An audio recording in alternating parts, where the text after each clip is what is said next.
বিহুৰে এক অন্যতম অংগ হ'ল জেং বিহু আৰু এই জেং বিহু পৰিৱেশন কৰে বোৱাৰীসকলে আজি নিউজ লাইভৰ তৰফৰ পৰা আমি উপস্থিত আছোঁ গুৱাহাটীৰ পাৱাৰ হাউচৰ ৰংমিলি নামৰ যি জেং বিহু দলটোৰ শিল্পীসকলৰ ওচৰত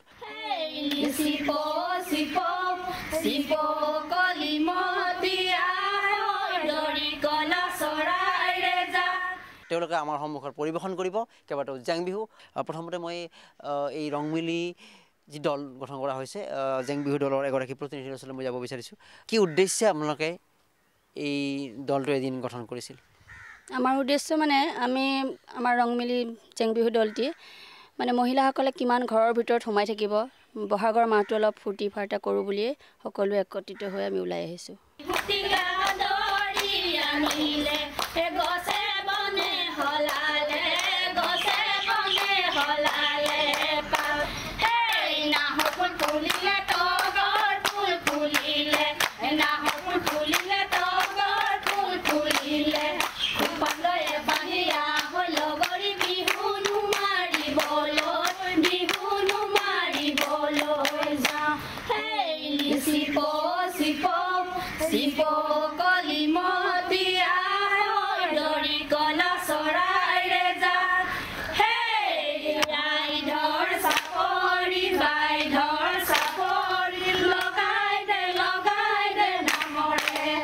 জেং বিহুটো কি আছিলে আমাৰ দৰ্শকসকলৰ উদ্দেশ্যে আপুনি কি ক'ব খোজে জেং বিহু হ'ল আগতে আমাৰ বোৱাৰীসকলক ওলাব নিদিছিলে গতিকে ঘৰৰ মানুহজনক বা আইনে নজনাকৈ মনে মনে ওলাই গৈ গছৰ তলত বা পথাৰৰ মাজত আমাৰ বোৱাৰীসকলে ওলাই গৈ জেং বিহু মাৰিছিলে কাৰণ বিহু বুলিয়ে মন এটা চবৰে আছে জীয়াৰী বোৱাৰী হওক ঢোল পেপাৰ মাত শুনিলে কোনো ৰখিব নোৱাৰে গতিকে আমাৰ বোৱাৰীসকলেও এতিয়া ওলাই আহি জেং বিহু মাৰিছে গতিকে আগতে ধৰক ৰং বিহু গছৰ তলত আছিলে মুকলি পথাৰত আছিলে কিন্তু এতিয়া মানে মঞ্চৰে আনিলে আৰু আমিও এতিয়া সেই উদ্দেশ্যে আমাৰ জেং বিহুৰ দলটিক আমি উলিয়াই আনিছোঁ যাতে তেওঁলোকৰ মানে অগ্ৰগতি হওক আৰু সকলোতে যাতে আমাৰ এটা প্ৰচাৰ হওক গতিকে জেং বিহুত মানে কি আৰু মোৰ ড্ৰেছটো শালীনতাৰ বোধ হ'ব লাগে বোৱাৰীসকলৰ নাচোনটো অকণ শালীনতা বোধ হ'ব লাগে ইয়াত কোনো ডেকা গাভৰুৰ প্ৰেম প্ৰীতিৰ কথা নাহে কাৰণ সকলোখিনি আমাৰ বোৱাৰী মানুহ গতিকে এই উদ্দেশ্যে আমি আজি জেং বিহুটো আমি আমাৰ এনেকৈ উলিয়াই আনিছোঁ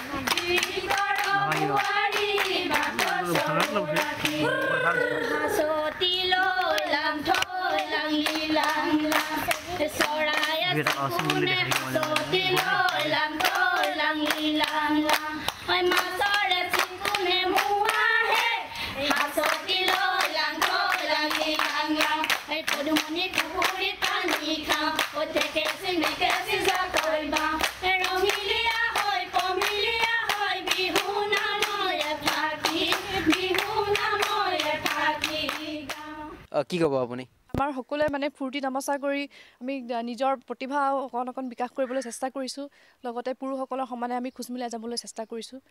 পুৰুষৰ সমানে খোজ কাঢ়িব চেষ্টা কৰিছে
আমি আশা ৰাখিছোঁ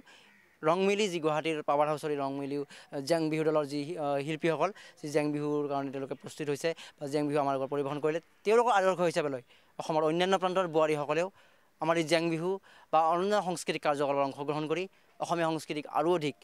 ত্বৰান্বিত আৰু গতি সম্পন্ন কৰিবলৈ প্ৰয়াস কৰিব। কেমেৰা পাৰ্চন দেৱজিৎ বৰৰ সৈতে মৰম কুমাৰ, নিউজ লাইভ, গুৱাহাটী।